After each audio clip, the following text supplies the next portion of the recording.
Start. আচ্ছা, তোমার নাম? শুভম দত্ত। কবে এখানে অ্যাপ্লাই করেছিলে? কতদিন হলো? বলো। অনেকদিন হয়ে গেছে, 3 মাস খানেক। আচ্ছা, তুমি এখানে কার সাথে কথা হয়েছিল তোমার? সায়ন্তন স্যার। আচ্ছা, তো তুমি যে জবটা এখন পেয়ে এখন তো স্যাটিসফাই? ঠিক আছে। তুমি কবে থেকে জয়েন করবে তাহলে? আজকে থেকেই। আচ্ছা, ঠিক আছে। আর কোথায় যাচ্ছ?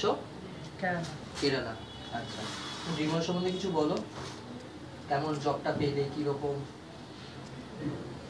মানে খুব ভালো ইনস্টিটিউট, এখান থেকে কোর্সটা করে জবের জন্য। এত শর্ট, এত টাইমের মধ্যে কোনো জায়গায় এরকম করে জব দেওয়া হয় না। ঠিক আছে, ঠিক আছে। এটা তোমার ভালো লাগলো। হ্যাঁ, এটা তোমার এনওসি। ঠিক আছে, অল দ্য বেস্ট। তোমার জয়েনিং লেটার দিয়ে জয়েন করে যাবে। ঠিক আছে।